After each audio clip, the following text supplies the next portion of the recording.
बोलतो तर आपल्याला एक लक्षात ठेवलं पाहिजे की आपल्या देशामध्ये सातत्याने समता विरुद्ध विषमता असा संघर्ष आलेला आहे। आपल्या देशामध्ये जी संत परंपरा आहे, खरं म्हणजे संत परंपरा म्हणजे संतांचं कामच असतं की लोकांमध्ये जावं, त्यांना जागृत करावं, त्यांचं प्रबोधन करावं। पण या संत परंपरेमध्ये सुद्धा आपण अभ्यास केला तर असं लक्षात येतं की त्यामध्ये सुद्धा समतावादी आणि विषमतावादी असे संत झालेले आहेत। तर संताबद्दल मी विषमतावादी संत म्हणलं म्हणजे थोडं आपल्याला खटकू शकतं, पण जे सत्य आहे ते आपल्याला बोलावं लागतं। आणि मग या देशामध्ये त्याचं उदाहरण म्हणून जर का आपण घ्यायचं झालं तर आपण तुलसीदासांचं जे रामचरितमानस आहे त्याच्यामध्ये त्यांनी काय म्हटलंय की ढोल पशु शूद्र नारी ये है ताडन के अधिकारी। म्हणजे जर आपण ढोल बनवतो, शूद्र समाजाची लोक, स्त्रिया, या सगळ्या ताडंगे म्हणजे त्यांना आपण धरून मारलं पाहिजे अशा सारखा एक संत हे रामचरितमानस मध्ये म्हणतो। त्याच्यानंतर आपण जर का बघितलं तर संत रामदासांनी म्हटलंय की किती झाला भ्रष्ट तरी ब्राह्मण तिन्ही लोकी श्रेष्ठ। म्हणजे जर का या देशामधली जी समतावादी परंपरा आहे किंवा माणूस म्हणून जगण्याची जी परंपरा आहे, ह्या परंपरेस जर का संत सुद्धा बळी पडू शकतात तर सर्वसामान्य लोकांची स्थिती आपण त्यावर अंदाज करू शकतो। पण जेव्हा एकीकडे अशा या विषमतावादी विचारांचा म्हणजे त्यांनी काही चांगलंही सांगितलं असेल, मी फक्त त्यातला काही सॅम्पल सांगितलं की त्यांच्या म्हणजे संत असूनही त्यांच्यावर कसा इम्पॅक्ट होता विषमतावादाचा, याच्यासाठी म्हणून मी ह्या दोन संतांची नाव घेतली आणि हे दोन्ही संत उच्च जातीय होते। तर दुसरीकडे आपण जर का बघितलं तर आपल्याला संत नामदेव, संत तुकाराम ही जी संत मंडळी आहे ही बौद्ध समाजातील जी संत सोखाम्या, संत नरहरी सोनार, त्याच्यानंतर कुंभार समाजाचे संत म्हणजे, आणि त्यातील तुम्ही लक्षात ठेवा की संतांना सुद्धा नाव देताना त्यांनी जसं संत जगनाडे महाराज संत केली समाजाचे आहे किंवा गोरा कुंभाराचं काय नाव, गोरा कुंभार किंवा नरहरी सोनार, म्हणजे त्यांना त्यांची नावं देताना त्यांच्या सोबत त्यांची जात जोडलेली आहे। पण संत तुलसीदास, संत रामदास असं त्यांच्यासोबत जात जोडली नाही, म्हणजे ते कसे सर्वांसाठीच आहे। आणि हे जे आहे ते फक्त त्यांच्या तेवढ्या जातीपुरते मर्यादित आहे का, अशा प्रकारे त्यांचा नामोल्लेख केलेला आहे। त्यामुळे नामदेव शिंपी, नामदेव महाराजांना, तर इव्हन शिंप्यामध्ये नामदेव शिंपी नावाची एक जात पण आहे, आपल्याला माहित असेल। तर ही जी संत परंपरा आहे, संत परंपरेमध्ये म्हणजे जे संत नामदेव आहेत हे 1200 1300 शतक, संत कबीर हे सुद्धा एक फार मोठं नाव आहे की ज्यांनी या समाजामध्ये समता पेरण्याचं काम केलं। आणि जे लहान मोठ्या असं काही नसतं, सगळे माणूस समान असतात। संत कबीरांनी तर उदाहरण देताना लहान मोठ्यांचा संदर्भ देताना असं म्हटलं की जा काम आवे सुई देखिए बड़ियन को लघु न दीजिए डारी, जा काम आवे सुई का करे तरवारी। म्हणजे जिथे मोठा माणूस दिसला म्हणून छोट्या माणसाला तुम्ही कमी लेखू नका, कारण जे काम सुईने होतं ते काम तलवार सुद्धा करू शकत नाही, बरोबर आहे। इव्हन संत कबीरांनी असं म्हटलं की बड़ा हुआ तो क्या हुआ, जैसे पेड़ खजूर, पंथी को छाया नहीं फल लागे अति दूर। म्हणजे एवढा मोठा तो आहे त्याचा काय खजुराच्या फळासारखा की ते फळ एवढ्या वर असते की जे पथिक असतात, रस्त्याने जाणारे लोक ते खाऊ शकत नाही आणि त्याची छाया पण पडत नाही। म्हणजे ते कोणाला सावली देऊ शकतात, असं मोठं होण्याला काय अर्थ? असं ही संत नामदेवांची, कबीरांची आणि ही नामदेवा रचला पाया तुका झालासी कळस जे आपण म्हणतो की संत नामदेवांनी जे सुरू केलं आणि या नामदेवांनी जे काम केलं, तर त्या नामदेवांनी जे समतावादी काम करत होते त्यामुळे इथली जी ब्राह्मणी व्यवस्था होती किंवा मनुवादी व्यवस्था होती त्या व्यवस्थेने त्यांच्या विरुद्ध जे शस्त्र उगारलं, त्यामुळे ते हा महाराष्ट्र सोडून गेले आणि नंतर ते पंजाबमध्ये गेले आणि पंजाबमध्ये जे सिख लोक आहेत ते गुरु ग्रंथ साहिबा त्याला याचं नमन करतात.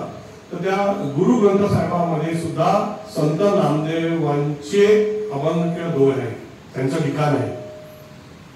तर ही परंपरा येत जेव्हा संत तुकारामापर्यंत येतं, तर संत तुकारामाबद्दल जेव्हा आपण विचार करतो तर तुकाराम महाराज जे होते यांचा काळ आणि आपण त्यांना बघितलं की छत्रपती शिवाजी राजांचा काळ 1608 पासून 1650 पर्यंत, बरोबर आहे.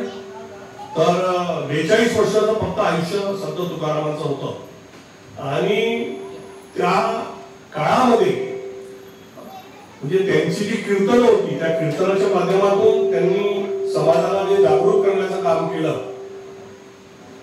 तर ते काम करत असताना आणि त्यांच्या आयुष्यामधला तो एक प्रसंग सांगतात की ते भामरागडावर गेले होते, तिथे त्यांनी मनन चिंतन केले किंवा आपण त्याला म्हणू की त्या काळात त्यांनी संशोधन केलं किंवा आपण जसं म्हणतो की तथागत बुद्धाला आत्मज्ञान झाले, इनलाइटमेंट झाले, तशासारखे त्या भामरागडावर ते गेले तेव्हा त्यांनी इनलाइटमेंट झाले. त्यांना असं वाटलं की असे माणसं एक दुसऱ्याशी वेगवेगळ्या जातीची म्हणून एक दुसऱ्याला खालचा वरचा असं म्हणून का लेखतात, का काही प्रचंड लोकांपाशी प्रचंड पैसा आहे, कारण ते स्वतः सावकार घरातले होते आणि काही लोकांना खायचे हाल आहे. आता आपण ज्या महाराष्ट्र सरकार वगैरेच्या ज्या योजना वगैरे ऐकतो की शेतकऱ्यांना कर्जमुक्त करा वगैरे, तर या कर्जमुक्त शेतकऱ्यांच्या ज्या योजना आहेत याचा जो कोणी बाप असेल तर ते स्वतः संत तुकाराम आहेत. संत तुकारामांना जेव्हा भामरागडमध्ये जेव्हा अशी सिद्धी प्राप्त झाली की आपण सर्वांसोबत माणसासारखा व्यवहार केला पाहिजे आणि त्याच दिवशी दुष्काळ सुद्धा होता की लोकांना खायला अन्न नव्हतं, तेव्हा त्यांनी आपल्या घरचं जे धान्याचं गोदाम आहे ते खुलं केलं. पण तरी त्यांना त्यांची जी बैशिणी होती त्याच्यातून त्यांनी ते आले घरी नंतर आणि आपल्या भावाला त्या कान्होबाला म्हटलं की आपण लोकांकडून जी पैसे दिलेले आहेत आणि त्याची जी कर्ज खतं आहेत ती कर्ज खतं घेऊन ये. त्यांनी त्यातली 50% कर्ज खतं जी त्यांच्या नावाने होती, म्हणजे ते त्यावेळी आजच्या हिशोबाने त्यांना बघितलं तर ती अब्ज रुपयाची प्रॉपर्टी असेल, तर ती कर्ज खतं त्यांनी भावाला म्हटलं की तुला आता ते सावकारीचं काम करत राहा, पण मला आता करायचं नाही. आणि ही जी कर्ज खतं आहेत ज्या शेतकऱ्यांची आहे, ज्या शेतकऱ्यांना मला कर्ज परत करायचं आहे, त्या शेतकऱ्यांची कर्ज खतं त्यांनी इंद्रायणीमध्ये जाऊन डुबवली आणि अशा प्रकारे त्यांनी त्यांच्या क्षेत्रातल्या शेतकऱ्यांना कर्जमुक्त केलं. त्या अर्थाने संत तुकाराम हे आज जे सरकार वारंवार शेतकऱ्यांना मतं घेण्यासाठी किंवा लुबवण्यासाठी म्हणते की आम्ही कर्जमाफी करणार, त्या कर्जमाफी प्रक्रियेचे जर का कोणी फादर असेल, फाउंडर असेल तर ते संत तुकाराम आहेत. ही गोष्ट आपण प्रामुख्याने लक्षात ठेवली पाहिजे. आणि त्यांनी नंतर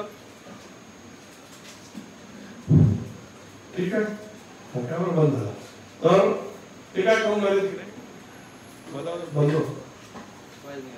आवाज बरोबर येऊन राहिला आहे त्या स्थितीत ठेवून द्या बंद करून.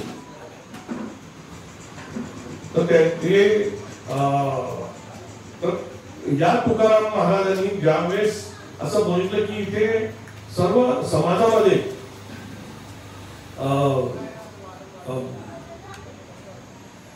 अस्पृश्यता आहे,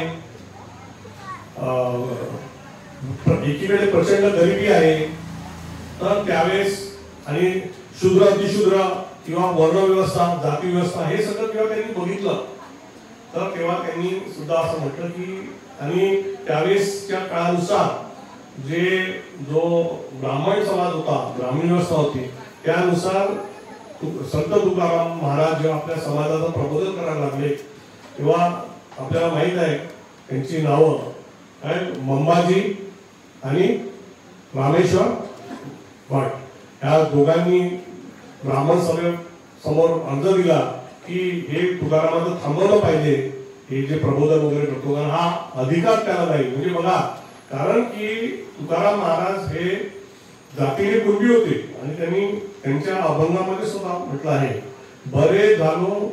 बरे देवा कुणबी झालो, नाही तर दंभेची असतो गेलो, असं संत तुकाराम म्हणतात. म्हणजे मी कुणबी जाती जन्माला आलो, हे देवा तू बरं केलं, नाही तर दंभेची असतो गेलो.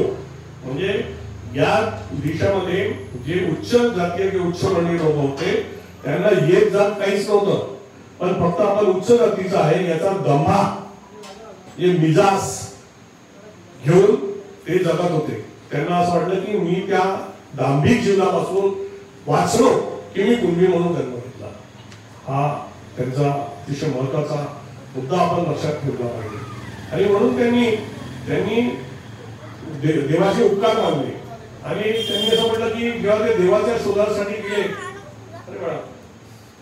देव पहावयासी गेलो आणि मी स्वतःच देव झालो. जे देव आणि त्यांचं जे कुटुंब होतं ते वारकरी संप्रदायातलं होतं आणि वारकरी संप्रदायातली लोक जी आहेत ती विठोबाला मानायची. आणि वारकरी संप्रदाय हा समतावादी संप्रदाय आहे की त्यामध्ये एक व्यक्ती दुसऱ्या व्यक्तीचा पाया पडतो तर तो व्यक्ती या पहिल्या व्यक्तीचा पाया पडतो. आपल्या लक्षात ठेवा की ही समतावादी परंपरा आहे. म्हणजे जसं आपण बघितलं की एक ख्रिश्चन माणूस दुसऱ्या ख्रिश्चन माणसाला जे हात मिळतो तो शेकायन करतो, एक मुसलमान दुसऱ्या मुसलमानाला गळा भेट करतात, बरोबर आहे. तुम्ही जपानमध्ये जे बुद्धिस्ट लोक आहेत तसे मान झोकवतात, तो तीनदा हा मान झोकवतो, तीनदा तो मान झोकवतो, हा चौथ्यांदा झोकवतो. म्हणजे कोण थांबेल इथपर्यंत ते एक दुसऱ्याला आधार देत असतात. त्यांचं ते एक दुसऱ्याला आलिंगन देण्याचं किंवा भेटण्याचं अशा प्रकारचं, म्हणजे मी तुझ्या बरोबरीचं नाही, तुझ्यापेक्षाही खालचं, मी तुला जास्त वंदन करतो. अशा प्रकारे या जपानी लोकांची तुम्ही बघितलेले बुद्धिझम आहे 95%. पण तेव्हाच इथे जी व्यवस्था होती त्या व्यवस्थेनुसार की जेव्हा त्यावेळेसची जी ब्राह्मणी व्यवस्था होती त्या व्यवस्थेत असं होतं की तुम्ही जायचं आणि फक्त ब्राह्मणाच्या पाया पडायच्या, पंडिताच्या पाया पडायच्या आणि मग तो तुम्हाला आशीर्वाद दिला. म्हणजे ही विषमतावादी व्यवस्था. बघा, एक दुसऱ्याला ग्रीट करण्यामध्ये सुद्धा समता असली पाहिजे. तर ही समता जी आहे ही वारकरी संप्रदायामध्ये होती की मग किती 90 वर्षाचा जरी माणूस असला त्याने 10 वर्षाच्या मुलाचे पाया पडले तर तो 10 वर्षाचा मुलगा 90 वर्षाच्या व्यक्तीच्या पाया पडणार, किंवा 10 वर्षाच्या मुलाने 90 वर्षाच्या व्यक्तीचे पाया पडले. 90 वर्षाला हा नाही समजणार की मी वयाने ज्येष्ठ आहे म्हणून, तोही त्या 10 वर्षाच्या मुलाच्या पाया पडणार. म्हणजे यातून त्यांना प्रतीक काय करायचं होतं की आपण सगळे समान आहोत. आणि शेवटी ज्या निसर्गाने आपल्याला निर्माण केलेलं आहे, ज्या निर्मिकाने आपल्याला निर्माण केलेलं आहे, त्या निर्मिकाने आपल्याला समानच निर्माण केला. जगाच्या पाठीवर असा म्हणजे भारतापासून तर तुम्ही अमेरिकेपर्यंत कुठे गेले तरी प्रत्येकाला 2 डोळे आहेत, 2 हात आहेत, बरोबर, 2 कान आहेत, 2 नाकपुडे आहेत, 1 नाक आहे, 1 डोकं आहे. पण तरी सुद्धा माणसामध्ये भेद जे निर्माण झालेले आहेत, मग ते धर्माच्या नावाने असो किंवा मग धर्माच्या नावाने एक दुसऱ्याला धर्माला रिस्पेक्ट करायचं ठीक आहे, पण धर्माच्या आतमध्ये जर का जातीमध्ये जर का भेद होत असतील आणि मग ही जात कनिष्ठ ही जात श्रेष्ठ, तर अशा प्रकारचा जो भेद आहे तो पूर्णपणे नाकारणारा आहे. म्हणजे डॉक्टर आपण जर का बघितलं की कुठलीही जी समाज व्यवस्था असते त्या समाज व्यवस्थेमध्ये वेगवेगळ्या प्रकारची कामं सगळ्या वेगवेगळ्या लोकांना करावं लागतं. म्हणजे काही लोक मातीचे कामं करतात त्याला आपण कुंभार म्हणतो, काही लोक लाकडाची कामं करतात त्याला आपण सुतार म्हणतो, काही लोखंडाची कामं करतात त्याला आपण लोहार म्हणतो, किंवा त्याला ISP गोल्ड स्मिथ अशा प्रकारे इंग्लिशमध्ये शब्द आहेत. तर त्याच्यामुळे ते कुठलाही समाज, मग आपला भारतीय समाज असो, युरोपियन समाज असो की अमेरिकन समाज असो, तर तिथे प्रत्येक व्यक्ती हा वेगवेगळी कामं करत असतो आणि ती करावीच लागतात, कारण त्याच्याशिवाय समाज चालू शकणार नाही. कारण तुम्हाला एकीकडे लोखंडाचा फलन पाहिजे असतो तर तुम्हाला एखादा कापसाची गादी पण पाहिजे असते, एखादा लाकडाची खिडकी पाहिजे असते, ह्या तुमच्या रिक्वायरमेंट्स आहेत. त्याच्यामुळे वेगवेगळ्या प्रकारची कामं वेगवेगळ्या लोकांनी करणं ह्यात काही वाईट नाहीये. पण जर का ती कामं त्यांना तुम्ही तीच कामं करावी असं जर का सांगितलं तर तिथे मग जाती व्यवस्था निर्माण होते. हा तेली आहे याच्या मुलांनी तेलाचंच काम करावं, हा कुंभार आहे याच्या पोरांनी कुंभाराचंच काम करावं, हा माळी आहे माळीचंच काम करावं, हा मातंग आहे मातंगाचंच काम करावं. म्हणजे याला डॉक्टर बाबासाहेब आंबेडकरांनी म्हटलं आहे की भारतामध्ये श्रमाचं विभाजन झालं नाही तर श्रमिकांचं विभाजन झालं. म्हणजे श्रमाचं विभाजन तर जगामध्ये सगळीकडे होतं, कारण वेगवेगळ्या प्रकारचे जे लेबर्स आहेत हे वेगवेगळ्या व्यक्तीला करावंच लागणार. पण इथे श्रमिकांचे विभाजन झाले आणि जो श्रमिक ज्या जातीत काम करतो तेच काम त्यांनी थ्रूआउट करत राहायचे आणि ते बंदिस्त झालं. बंदिस्त झाल्यामुळे या देशामध्ये एक गढूळपणा आला, एक साचलेपणा आला. या देशामधले हे जे म्हणजे आर्य जे आहेत ते या देशामध्ये आले तर या देशामध्ये मोगल आले, या देशामध्ये ब्रिटिश आले, या देशामध्ये आर्य आले, जे कोणी आले त्यांनी या देशाच्या मातीशी पारसी लोक आले.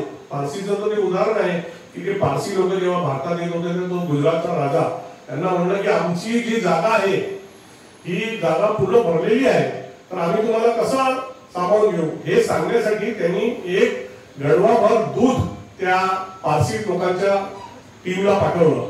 तर ते जो पारसी समाजाचा प्रमुख होता त्यांनी त्या दुधामध्ये साखर टाकली आणि सांगितलं त्या राजाला परत पाठवा. त्या राजाने जेव्हा दूध पिलं तर ते दूध गोड होतं.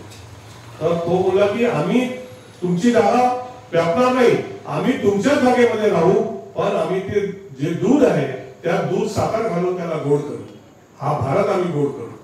बरोबर. अशा प्रकारे वेगवेगळे समाज इथे आले, कारण आधी काही देश नावाची अशी कल्पना होती, अशा काही नंतर देश नावाची कल्पना हळूहळू डेव्हलप होत गेली. कारण मूळचा माणूस आधी जो होता तो ट्रायबल अवस्थेत मध्ये होता, तो इकडून तिकडे फिरायचा, त्यांच्या टोळ्या असायच्या आणि मग त्या ज्या टोळ्या असायच्या त्या टोळ्यांना काहीतरी नियम असले पाहिजे आणि मग ते जे नियम एकत्र होत होत होतो त्याच्यातून काही काळानंतर धर्माची निर्मिती होत गेली. आणि मग त्यांनी असा अंतर्गत व्यवहार कसा करायचा टोळ्यांनी, आपल्या टोळ्यांवर हमला केला तर बाह्य व्यवहार कसा करायचा, आपल्या टोळ्या फिरत असताना आपल्या टोळ्यांनी काय खायचं, आपल्या टोळ्यांनी कसं राहायचं, शेल्टर कसं करायचं. बरोबर आहे. या सगळ्या गोष्टी या अतिशय प्रमुख गोष्टी आहेत ऍक्च्युली. पण माणूस जेव्हा माणसाच्या टोळ्या फिरत फिरत होत्या तेव्हा त्या टोळ्या एका काही काळानंतर स्थिरावल्या. कशासाठी, त्यांना जमिनीचा मालकी मिळाली, त्यांना वाटलं इथेच आपण शेती करू शकतो, त्यांना रान मिळालं की आपल्या मेंढ्या आपल्या गायी इथे चरू शकतो. आणि मग माणसाच्या राहण्याला जशी जशी स्टेबिलिटी आली तसं तसं ऍक्च्युली काय झालं की देशाच्या बॉर्डर्स निर्माण झाल्या आणि मग देशाची निर्मिती झाली. मग देशाची निर्मिती जेव्हा झाली तर देशाच्या अंतर्गत मामला साध्य करण्यासाठी त्या देशाच्या अंतर्गत सुरक्षा आली, देशावर बाह्य आक्रमण झालं तर ती सुरक्षा आली, देशामधल्या लोकांच्या जेवणाची व्यवस्था, देशामधल्या लोकांच्या राहण्याची व्यवस्था, ह्या सगळ्या गोष्टी कराव्या लागल्या. तर त्याच्यातून कायद्याची निर्मिती झाली आणि त्या कायद्याच्या निर्मितीमध्ये जसा भारत नावाचा एक देश आहे तर या भारत नावाच्या देशाचा संविधान नावाचा एक कायदा आहे जो डॉक्टर बाबासाहेब आंबेडकरांनी लिहिलेला आहे. आणि आज 75 वर्षांपासून हे संविधान जे आहे त्यामुळे आपण सगळे लोक बांधून आहोत. त्याच्यामुळे याच्यामधली जी मूलतत्व आहे स्वातंत्र्य, समता, बंधुभाव, सामाजिक न्याय, ह्याच्याशी जो कोणी छेडखानी करत असेल तो राष्ट्रद्रोही आहे, लक्षात ठेवा. म्हणून कधीच दोन जातीमध्ये दोन धर्मामध्ये वैमनस्य पसरवण्याचा कोणी जर का प्रयत्न करत असेल तर तो मूळ संविधान जो आहे, मूळ संविधान काय देशाचा कायदा आहे.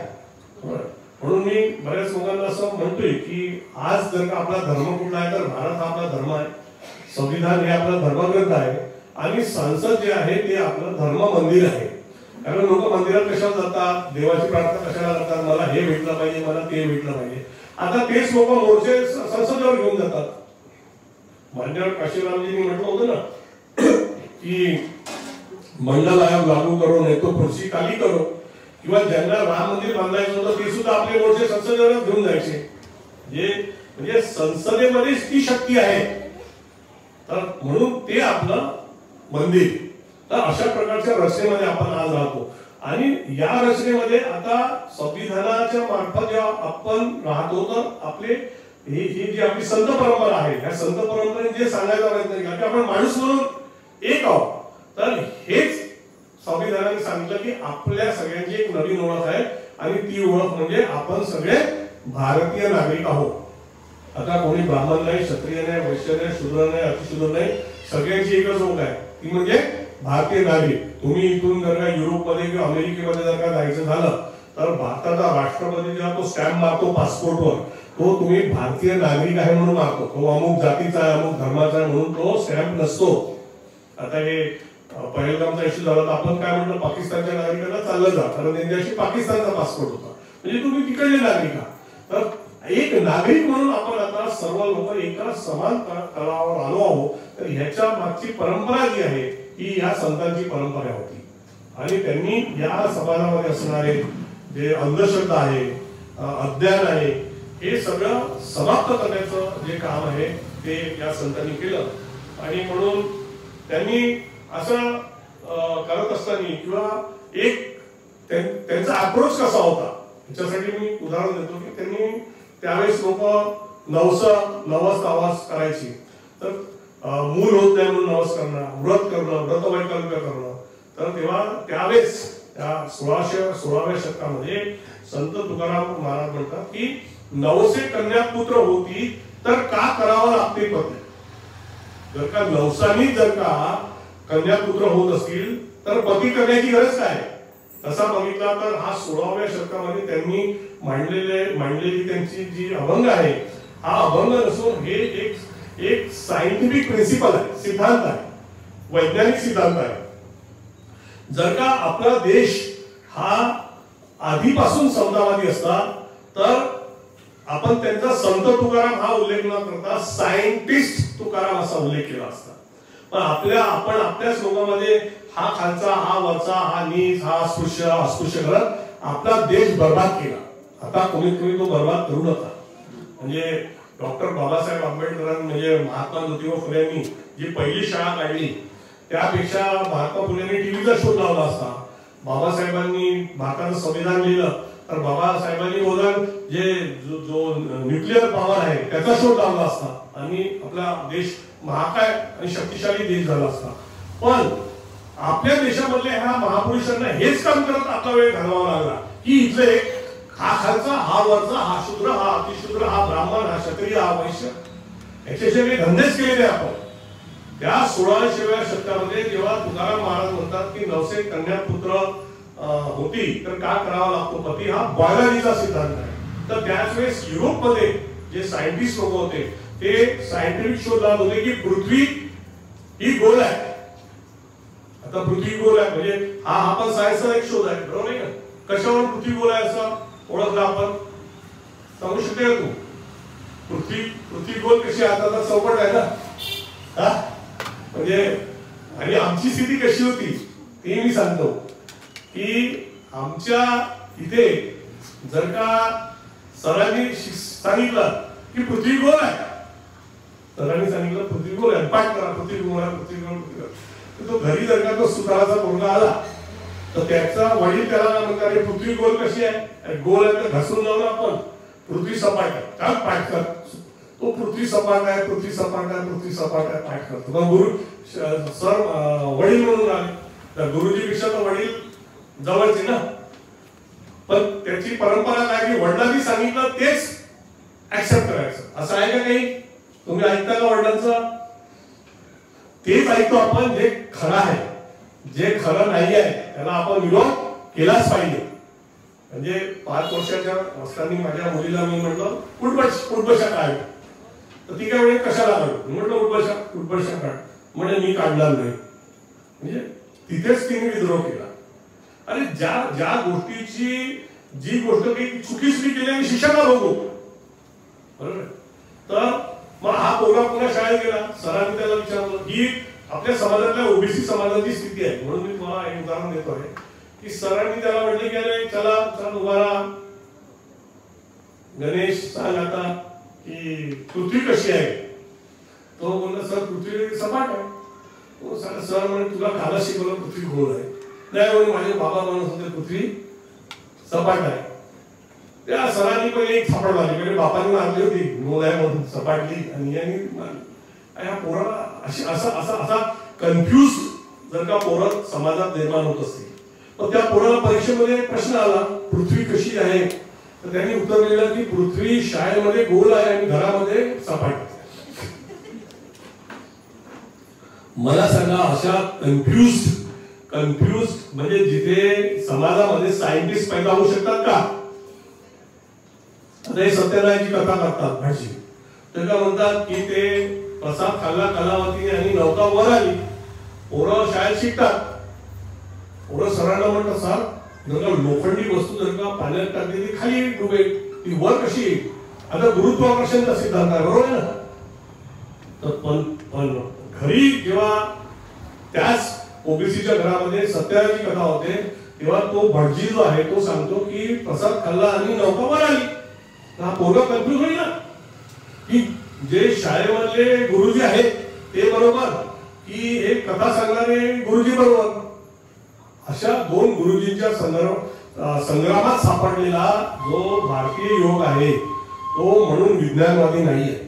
आपल्याला त्याला स्पष्ट सांगावं लागेल की वस्तू वरून खाली फेकली तर भारतात सुद्धा खाली पडते आणि एक्झॅक्टली आपल्या खाली अमेरिका आहे. 6,000 का पृथ्वीचा राऊंड घेतलं तर खाली अमेरिका आहे. तर अमेरिकेमध्ये फेकली तर ती सुद्धा खालीच पडते. म्हणजे इथून अशी खाली पडून आली ही पृथ्वी आहे, अमेरिकेचा माणूस तिथे उभा आहे, त्यांनी फेकली तर ती सुद्धा, कारण पृथ्वीचा जो सेंटर आहे तो सेंटर ऑफ ग्रॅव्हिटी आहे, तिथे ती वस्तू आकर्षित केल्या जाते. तर हे जे आहे हे एवढं सत्य तुकारामांना सांगायची तेव्हा हिंमत होती. पण आजही आपण बघतो की समाजामध्ये सायंटिफिक दृष्टिकोन नाही आहे आणि म्हणून संत तुकाराम जे आहेत ते या दृष्टिकोनातून आपल्याला अतिशय महत्वाचे आहेत.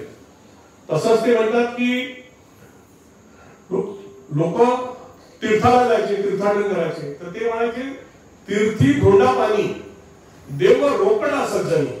अरे तीर्थाला काय जातात? तीर्थामध्ये तुम्ही जे जाता तो जो दगड आहे, धोंडा आहे आणि तिथे जे पाणी आहे त्याला आपण काय म्हणतो, काय म्हणतात पाणी? तीर्थ तीर्थ तीर्थ. आता बघा इकडे तीर्थ प्यायला आता कुंभमेळा झाला, बरोबर आहे, 50 कोटी लोक गेले होते त्या कुंभमेळ्याला. तर ते तिथे गंगा स्नान कशाला करत होते? कारण एक थिंकिंग आहे की जे काही आपण पाप केले ते सगळे पाप दूर निघतात. आता जर का एवढं सोपं असेल की आपण केलेले पाप जर का गंगे स्नान केलं तर धुवून निघतात, तर लोकांमध्ये प्रेरणा काय येईल? पाप करा. तर पाप केलं तर तुम्हाला काही शिक्षा विचार नाही कोर्टामध्ये, सरळ जाऊन तिथे गंगेत डुबकी मारायची. मग आता डुबकी मारणारे कोण होते ते तुम्ही बघितले असेल, बरोबर. तर पण जो सायंटिफिक रिपोर्ट आहे, जो तिची जी central pollution control board CPCB म्हणून जे भारत सरकारच्या अधीन एन्व्हायरमेंट मिनिस्ट्रीच्या अंडरमध्ये येतं, तर त्यांनी त्या सांगितलं की ते जे पाणी आहे ते पाणी पिण्याच्या लायकीचं तर सोडा, पण आंघोळ करण्याच्या लायकीचं पण नाही आहे. कारण त्याच्यासाठी एक BOD लेवल असते, म्हणजे पाणी किती घाणेरडं असलं तर तुम्ही त्याचा कसा उपयोग करू शकता. तर ते BOD लेवल 1 असली तर ते पिण्यालायक असते, BOD लेवल 2 असली तर ते आंघोळ करण्यालायक असते आणि त्याच्या खाली जर का असलं तर ते आंघोळ कर. तर तिथे सुरुवातीपासूनच ती जी BOD लेवल होती ती 4 होती, समजलं का? म्हणजे तिथे जाऊन जे लोक आंघोळ करायचे आणि चांगले लोक असले तर ते पहिले धावत येऊन काय करायचे, आपल्या हॉटेलमध्ये येऊन आंघोळ करायचे. त्यांना माहित होतं की हे पहिले धुतलं पाहिजे आणि मग हे एवढं पाणी घाण का व्हायचं. तर आणि ते त्यांच्या त्या तुम्ही बघितलं ते शाही त्यांच्या काय असतात शाही स्नान, ते शाही स्नान सकाळी करण्याची घाई का? कारण 10 किलोमीटर दूर तुम्हाला नॅचरल पॉलसाठी जायचं आहे, तर तिथे जे शुद्ध पाणी सकाळी सकाळी आहे, जो पहिल्या आंघोळ करेल त्याला त्यातल्या त्या शुद्ध मिळेल. कारण हळूहळू ते पाणी खारट होत जातं. खारट कशामुळे होतं तुम्हाला माहित आहे. म्हणजे ते आणि ते पाणी घेऊन लोक गंगापूजन करायला जातात. ते गंगापूजन लोक मग घरी पितात. म्हणजे एखाद्या 2-3 वर्षाच्या मुलाला जर का दिलं तर ते फुकतं ते पाणी. हे आई हे पाणी खूप खारट आहे, मी नक्की. कारण त्याला काही माहित आहे ना, देव धर्म त्याला काही माहित नाही, तो ऍक्च्युअल टेस्ट सांगून आलेला आहे. तर मला असं सांगतो, पण इथे लोकांना सातत्याने 30 गोष्ट जर का सांगितली तर त्याच्या माइंडसेट कसा बनून जातो.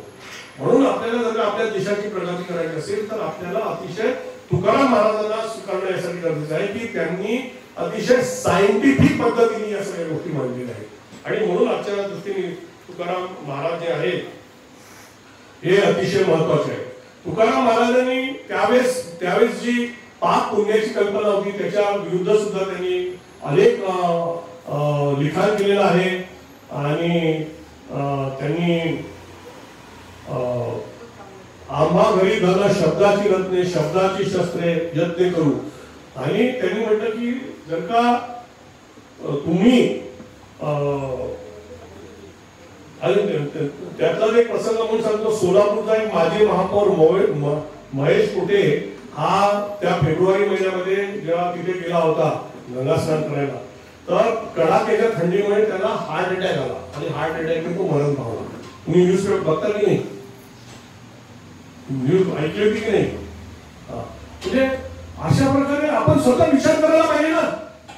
माझं काय म्हणणं आहे की ज्या निर्मितांनी किंवा त्या निसर्गाने आपल्याला निर्माण केलेलं आहे त्यावेळेस आपल्याला एक डोकं नावाची सुद्धा गोष्ट दिलेली आहे आणि त्याला सांगितलंय की बाबा तू स्वतः प्रश्न विचार, हे बरोबर आहे की चूक आहे. आणि बरोबर आहे तर कर. आणि तसा विचार कर का आपण बघितलं तर तथागत बुद्ध सुद्धा म्हणतात की मी एखादा विचार तुम्हाला सांगितला म्हणून तो तुम्ही स्वीकारू नका, तुम्ही तुमच्या कसोटीवर चेक करा. तुम्हाला पटत असेल ते म्हणतात मी फक्त मार्गदाता आहो, मी तुमचा मोक्षदाता नाही, मी तुम्हाला मार्ग दाखवीन पण चालव तुम्हाला स्वतः लागेल. हेच संत तुकाराम महाराज म्हणतात.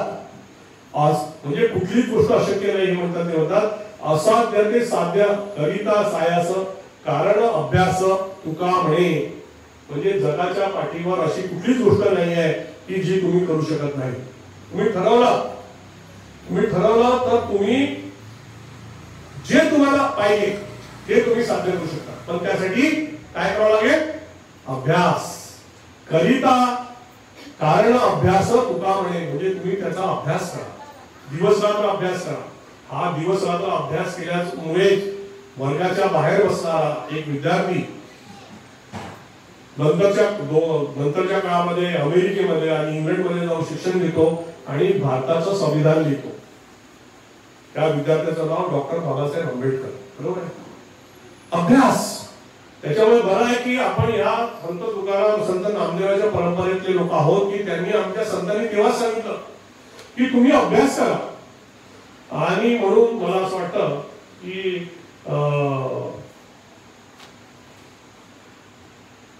त्यानंतर त्यावेळेस जे लोक म्हणजे लोकांना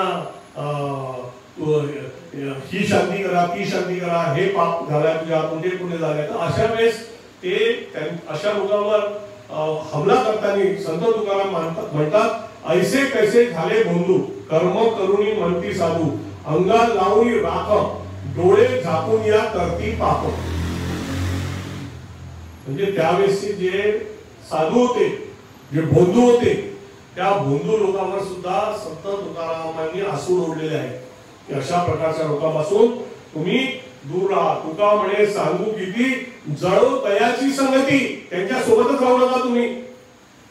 असं फार आवर्जून तुकाराम महाराजांनी सांगितलेलं आहे. हे आपण लक्षात घेतलं पाहिजे. आणि धर्मावर भाष्य करताना ते म्हणतात विटाळतो परद्रव्य पर नारी येथून जो दूर तो सोहळा. सोहळा म्हणजे आंघोळ करणं आणि मग ते सोहळा नेसणं नव्हे. सोहळ्याची परिभाषा जी संत तुकारामांनी केली ती अशी केली की ज्याला विटा म्हणजे जो दूर राहतो कशापासून, परद्रव्य परनारी, म्हणजे दुसऱ्याचा पैसा फ्रॉडने कमायचा किंवा परस्त्रीकडे वाईट नजरेने बघायचं, याच्यापासून जो दूर राहतो, येथून जो दूर तो सोळा, त्याला सोळा म्हणतात. विचार घ्या. आता आज आपल्या देशामध्ये काय स्थिती आहे, तर मला असं वाटतं कुठेतरी की या तरुण पिढीने किंवा आपण सर्वांनी विचार करण्याची गरज आहे. म्हणजे काही दिवसाआधी एक खासदार रामनवमीला मंदिरात जात होते वर्धेचे, तर तो भटजी त्याला काय म्हणाला की दूर राहा, तुम्हाला मंदिराच्या गाभ्यात प्रवेश करण्याचा अधिकार नाहीये, कारण तुम्ही सोळा घातलेला नाहीये, तुम्ही जन्म घातलेला नाहीये. हे असं कसं म्हणू शकतो? आज आपल्या देशाला लोकशाही लागून 75 वर्ष झाले आणि तो खासदार पण काय म्हणतो की वाद नको वाढावा म्हणून मग मी सोडून दिलं. असं नाही. आपण त्यावेळेस राजर्षी शाहू महाराजांचं उदाहरण घेऊ शकतो. शाहू महाराजांना त्यांचा जो भटजी होता तो पुराणोक्त पद्धतीने आंघोळ करत होता आणि त्यांचे ब्राह्मण मित्रांनी सांगितलं की अरे शाहू महाराज तुम्ही क्षत्रिय आणि हा पुराणोक्त पद्धतीने करतोय, तुम्हाला जो मान पाहिजे तो वेदोक्त आंघोळीचा आहे. तर शाहूने त्याला विचारलं का रे बाबा, तो बोला हो मी पुराणोक्त पद्धतीने करतो, तुम्ही शुद्रा आणि वेदोक्त पद्धतीने करायचं तर ब्राह्मणाला आंघोळ करून यावं लागतं. तुमच्यासाठी आंघोळ करायची गरज नाही, मी सकाळी उठतो तसा दात घासतो आणि सरळ तुमची आंघोळ करायला येतो, मी आंघोळ सुद्धा करून आलेलो नाही. तर शाहू महाराजांनी म्हटलं तू माझ्या इथे नोकरीला आहे, माझ्याशी असं आचरण करतो, व्यवहार करतो. आणि शाहू महाराजांनी त्या पुजाऱ्याला काढून टाकला आंघोळ करणाऱ्या. हा दम आजच्या जे खासदार माजी खासदार त्यांनी का नाही दाखवला, काय ऍक्सेप्ट केलं? म्हणजे शाहू महाराजांपासून आपण तडसपर्यंत येतो तर आपण काय उलट मार्गक्रमण करतो आहे का, असं कधी कधी मला वाटतं. त्यामुळे ही जी संत परंपरा आहे आपली ही अतिशय महत्वाची आहे. हे आपण त्याच्यानंतर ते म्हणतात की देव म्हणजे काय, तर जे का रंजले गांजले त्यासी म्हणे जो आपुले, तोची साधू ओळखावा देव तेथेची जाणावा. म्हणजे जे लोक रंजले गांजले आहेत, जे लोक दुःखात आहे, दारिद्र्यात आहे, अशा लोकांची जो सेवा करतो तिथेच साधू ओळखावा आणि तिथे देव ओळखलं पाहिजे.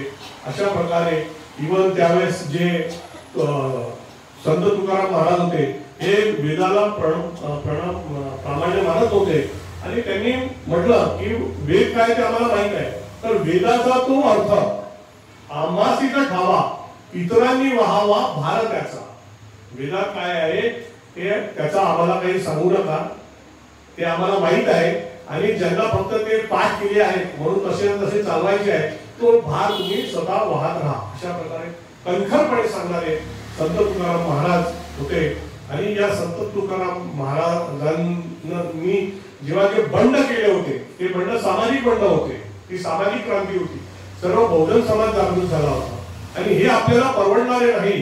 म्हणून त्यावेळेसच्या या ब्राह्मणवादी व्यवस्थेने त्यांनी जे लिखाण केलेलं होतं ते जे लिखाण आहे ते इंद्रायणी नदीमध्ये डुबवलं. मी काय बरोबर आहे, इंद्रायणीमध्ये त्यांचं पूर्णच्या पूर्ण लिखाण डुबवण्यात आलं. तुला माहित आहे तुकारामांचं लिखाण डुबवण्यात आलं. त्यांनी जे काय तुला माहित आहे ना, तुला माहित आहे का? नाही बघ नवीन माहिती मिळते. तर त्यांनी जे काही लिहिलं होतं जीवनभर आयुष्यभर, हे मी आता त्यांचे काहीच पद्य वाचले, तर त्यांचं हे जे लिखाण आहे हे सगळं लिखाण त्यांनी भटी व्यवस्थेने ते इंद्रायणी नदीमध्ये डुबवलं.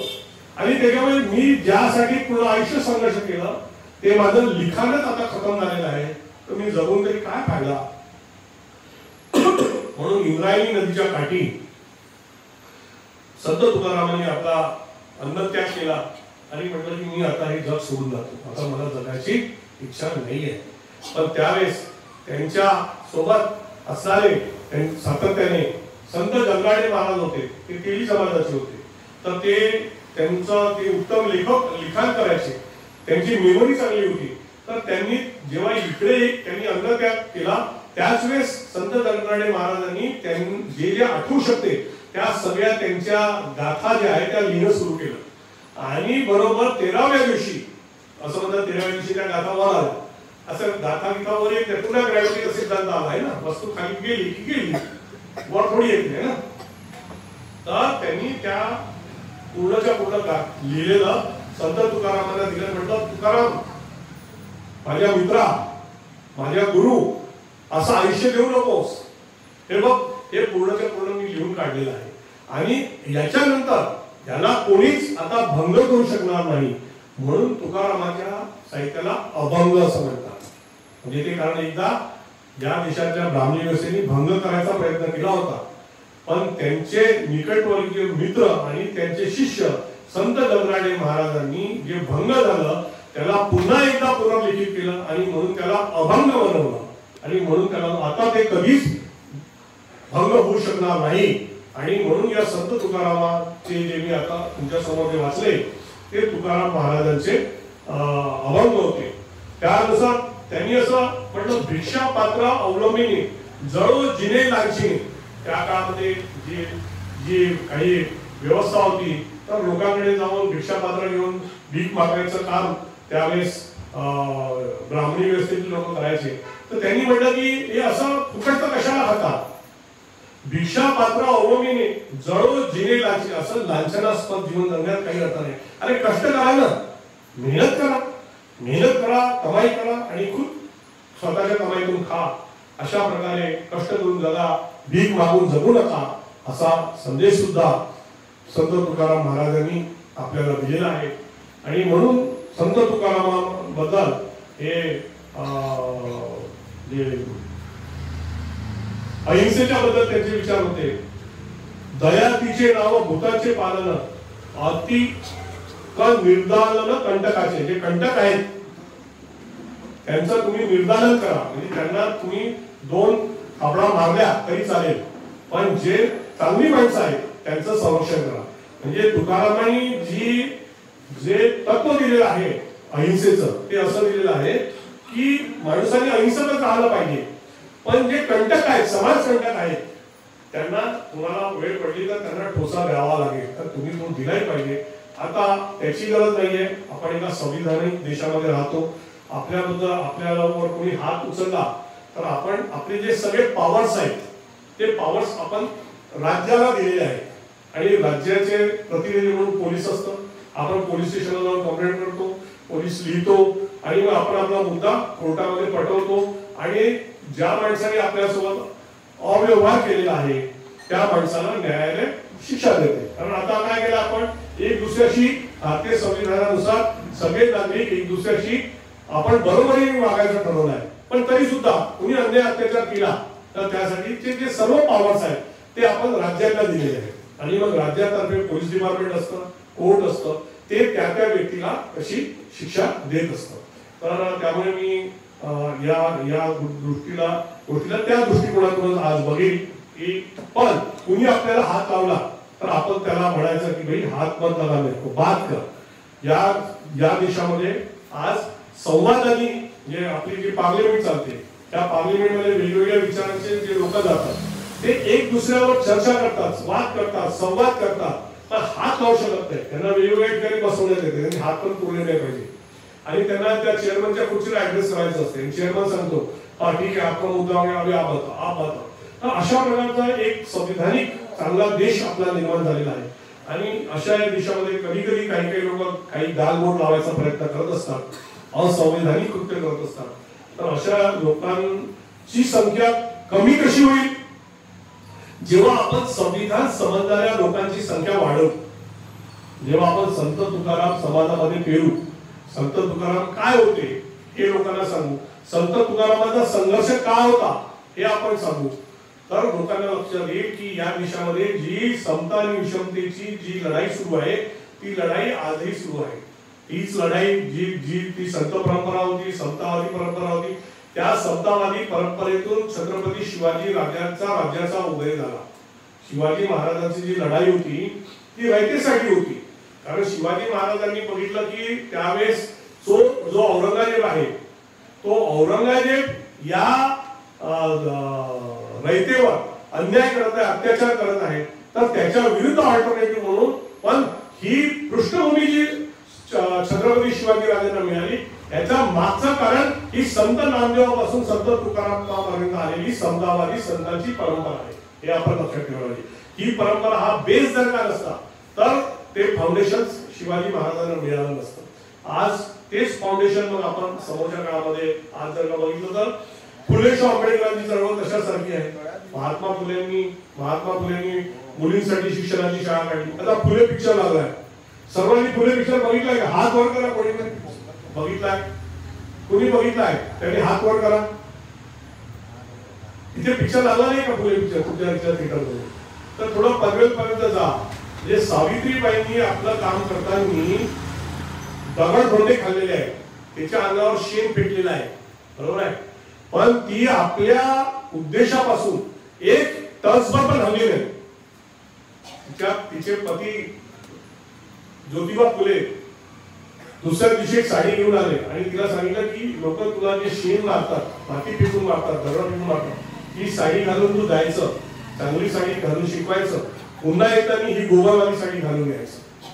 हे कष्ट त्या दाम्पत्याने केलेलं आहे। आमच्या पाशी पनवेलला जायला वेळ नाहीये। त्यांनी अख्खा त्या फुले दाम्पत्याने अख्खा आपलं आयुष्य दिलं। आमच्या पाशी 200 रुपये नाही आणि आमच्या पाशी 2 तास पण नाही। ही जर का आम्ही चांगल्या सुस्थितीत आल्यावर जर का आमची स्थिती असेल तर मला असं वाटतं की प्रवास हा उलट्या दिशेने सुरू आहे। आज 3रा-4था आठवडा त्या फुले सिनेमाचा सुरू आहे। फुले सिनेमा तुम्ही निश्चित बघा। तो फुले सिनेमा जो आहे, मी माझा एक लेख पण लिहिला त्यात मी लिहिलं की हा जो फुले सिनेमा आहे, हा फुले सिनेमा जसा छावा सिनेमा आला होता, छावा सिनेमा बघितला का तू? छावा सिनेमा कोणी बघितला? जर छावा सिनेमा बघितला तर त्या छावा सिनेमाने रेकॉर्ड ब्रेक 100 कोटीचं कलेक्शन केलं। तर आज हा जो फुले सिनेमा हिंदीमध्ये आहे, उत्तर भारतामध्ये चालवून आलाय चांगला, खाली गुजरातमध्ये, इकडे कलकत्त्यामध्ये, इव्हन महाराष्ट्रामध्ये असं वाटलं होतं की 2 दिवसातच जाईल, पण हा 3ऱ्या आठवड्यामध्ये पण काही थिएटरमध्ये आणि काही शो चालू आहे। तर कमीत कमी एक मी ते बघितलं, दिल्लीमध्ये शो पाहायला 25-30 महिला आल्या होत्या। तर त्यांना त्या प्रेस रिपोर्टरने विचारलं की भाई आपके पति ने नहीं, हमारे जो पति है उनको काम है, उनका टाइम नहीं है। तो हमने फिर ग्रुप में महिलाओं ने सोचा कि चलो अपन ही जाके पिक्चर देख के आते हैं, तुम अपना काम करते रहो। तर हे जे घरचे माणसं आहेत, हे घरचे माणसं बाहेरना तो पिक्चर पाहायला घेऊन जाणार नाही, हे त्या बाहेरच्या लक्षात आलं। कारण या देशातल्या कुठल्याच माणसाला फुले बनायचं नाही आणि स्वतः फुले तर बनायचं नाही, पण स्वतःची बायको सुद्धा सावित्री बनू द्यायची नाही। कारण काय की बायको सावित्री बनली, आमचा एक कार्यकर्ता म्हणत, म्हणजे त्याची बायको खूप देव धर्माचं करायचं, तिथं ओबीसी सेवा संघाचा कार्यकर्ता, त्याला म्हणाले एखादा उदबत्ती लावणं, थोडं नामस्मरण की दिवसभर तुझी बायको बसली करते, म्हणून थोड़ा अच्छा है ना, उसके लिए तो मोमेंट के लिए अपने को टाइम मिलता सर, और अपन अपने मन से जी सकते आणि म्हणजे बाहेरला जागृत करणं म्हणजे डोकेदुखी आहे असं आपण म्हणतो। ह्याचा अर्थ आपण ही गोष्ट लक्षात ठेवली पाहिजे की स्त्रियांनी, इथे बसलेल्या स्त्रियांनी तुम्ही निर्णय घ्या। तुमचे नवरे जर दाखवत असेल तर तुम्ही स्वतः उद्या थिएटरमध्ये 25-30 हजार रुपये, आणि मी असं म्हटलं की जर का या सिनेमाला या देशामध्ये 50% महिला आहेत, या 50% महिलांनी निर्धारित जर का केलं आणि ह्या सिनेमाला जर का 500 कोटी रुपयाचा रेकॉर्ड ब्रेक रेव्हेन्यू जमा झाला तर या देशामध्ये एक फार मोठी सामाजिक क्रांती झालेली असेल। या देशातली पुरुष सत्ताक जी पद्धती आहे, जी पुरुष सत्ताक व्यवस्था आहे, ती पूर्णपणे हादरून जाईल। प्रत्येक वेळेस सामाजिक आंदोलन करायला काही तलवारीच काढावं लागतात किंवा मोर्चेच काढावं लागतात याची गरज नाही। तुम्ही फक्त थिएटर फुल करा आणि देशाचे जे महत्त्वाचे लोक आहेत, ज्यांना देशामध्ये जी स्थिती आहे ती टिकून ठेवायची नाही आहे, ते मान देते देशामधले, ते म्हणतात काश्मीर फाईल्स पाहायला जा, केरला फाईल्स पाहायला जा, ते त्याच्या तिकिटा तुम्हाला काय करतात, टॅक्स फ्री करतात। पण ज्या फुले दाम्पत्याने या देशाचा जे फाउंडेशन आहे, त्याची प्रत्येक महिला जी शिकलेली आहे त्याचं फाउंडेशन फुले कुटुंब आहे। असंच नाही डॉक्टर बाबासाहेब आंबेडकरांनी महात्मा ज्योतिबा फुलेंना आपला गुरु म्हटलं, कारण बाबासाहेबांमध्ये इंटेलेक्च्युअल ऑनेस्टी होती, आमच्यामध्ये ती नाही आहे। बौद्धिक प्रामाण्यवाद आमच्यात खतम झालेला आहे. बाबासाहेब तर अमेरिका आणि इंग्लंडला शिकून आले होते. कित्येक नोबल पारितोषिक मिळालेले प्राध्यापक प्राध्यापकांनी त्यांना शिकवलं होतं. तर बाबासाहेबांनी म्हटलं असं की वो नोबल पारितोषिक मिळणारा तो इकॉनॉमिक्सचा प्रोफेसर तो माझा गुरु आहे. त्यांनी तसं म्हटलं नाही. त्यांनी जो 7 वर्ग पास आहे तो ज्योतिबा फुले माझा गुरु आहे असं म्हटलं. कारण मी पूर्ण इंग्लंड अमेरिका सगळं फिरलो आणि जेव्हा भारतामध्ये आलो आणि काम करायला लागलो तर मी बघितलं की मी जे काम करतोय असं काम कोणी केलं आहे का.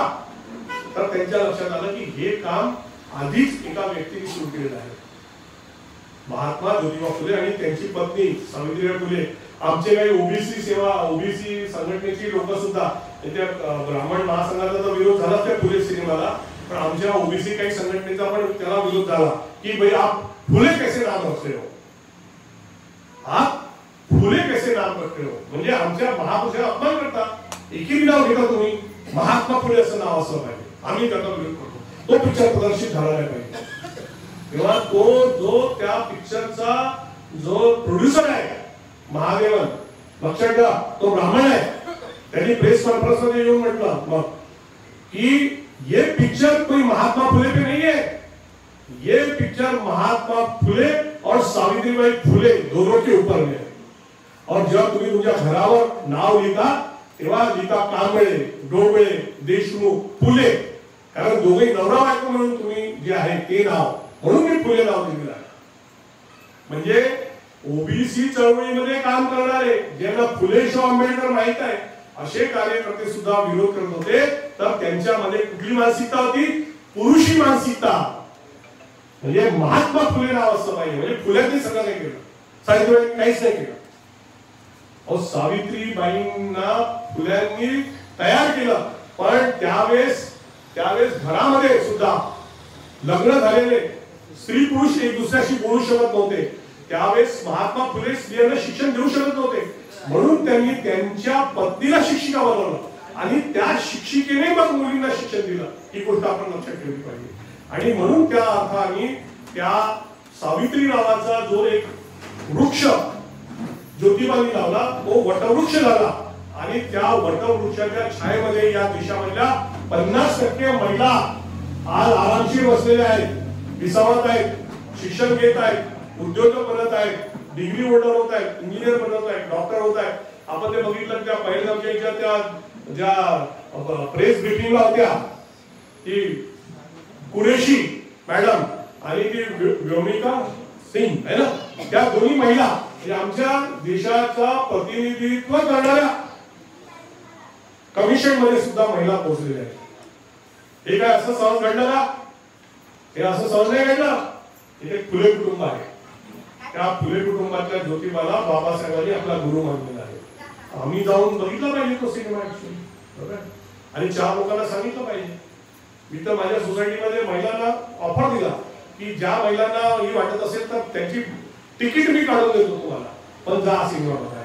मला मी त्या विषयाने काही गरीब होणार नाही, पण समाज जर का जागृत झाला, स्त्रिया जर का जागृत झाल्या तर या देशामध्ये फार मोठी क्रांती होती. ही गोष्ट आपण लक्षात ठेवली पाहिजे. आणि म्हणून या दृष्टिकोनातून त्या सिनेमाकडे तुम्ही बघा. आज संत तुकारामांच्या निमित्ताने मला आपण इथे बोलायला संधी दिली. 1 तासाचा वेळ मला दिला होता. मी जवळजवळ 58 मिनिटं तुमच्यासमोर बोललेलो आहोत.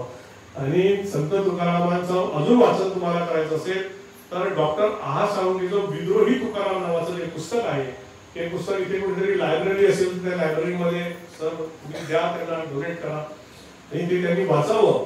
म्हणजे आमच्या देशामध्ये जी मात्र मी मगाच्या प्रश्नावर येतो पुन्हा की 16व्या शतकामध्ये ते नवसे कन्यापुत्र होती आणि 16व्या शतकामध्ये तिथे एक युरोपियन सायंटिस्ट म्हणतो की पृथ्वी गोल आहे. त्यांनी कसं ओळखलं? त्यांनी जेव्हा बघितलं की समुद्रामध्ये येणारी जी शीप आहे त्या शीपचा जो वरचा भाग आहे शेप ते पहिले दिसतं आणि मग हळूहळू ती शीप दिसते. याचा अर्थ पृथ्वी गोल आहे. बघा ऑब्झर्वेशन आहे, एवढा मोठा शोध. कुठला शोध? की पृथ्वी गोल आहे. त्या सायंटिस्टने काय म्हटलं की जर का पृथ्वी सपाट असती तर ती शिप अशी का अशी दिसली असती, पण हळूहळू पहिले त्या शिपचं वरचं शेड दिसतं, मग हळूहळू शिपचा खालचा भाग दिसतो. तर गोल आकाराची जर किंवा तुम्ही चेंडू ठेवा आणि बघा एखादी वस्तू इकडे आहे ना, तर त्यांनी तसा शोध लावला की पृथ्वी ही गोल आहे. पण तोपर्यंत काय, हे जे धर्मशास्त्राचे जे लोक होते ते काय म्हणायचे माहिती आहे का, ते म्हणायचे की, आणि मग त्यांनी ही सांगितलं की पृथ्वी जी आहे ही सूर्याभोवती फिरते. पण तोपर्यंत मग कुठलाही धर्म घ्या, ज्या ज्या धर्माने असा म्हणजे बनवाबनवी केली, त्यांनी काय म्हटलं की नाही, पृथ्वी मध्यभागी आहे आणि सूर्य फिरतो. हे कशातून आलं, अहमभावातून. अहमभाव आहे, मैं ग्रेट हूं, मैं लीडर हूं, मेरे कार्यकर्ता मेरे इर्द गिर्द घूमते रहते हैं, बरोबर आहे ना. पण सायंटिस्टने सांगितलं की नाही, पृथ्वी ही सूर्याभोवती फिरते आणि फक्त पृथ्वीच नव्हे तर मंगळ, गुरु हे सुद्धा जे ग्रह आहेत हे सूर्याभोवती फिरतात. असे वैज्ञानिक शोध जगामध्ये लागले. आज या वैज्ञानिक शोधामुळे मी या माईकचा उपयोग करून राहिलो, या टीव्हीचा माझ्या मोबाईल फोनचा उपयोग करून राहिलो.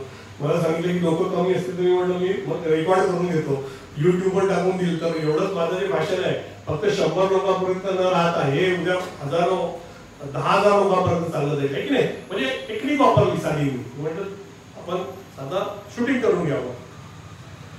तर या विज्ञानाचा उपयोग करा, हा वैज्ञानिक दृष्टिकोन आपण जोपासा. हा वैज्ञानिक दृष्टिकोन संत तुकारामामध्ये होता, तो आपण स्वीकारावा अशी मी या प्रसंगी आपला विनंती करतो.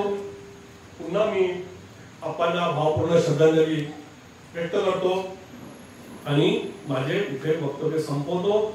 जय भारत, जय संविधान. धन्यवाद.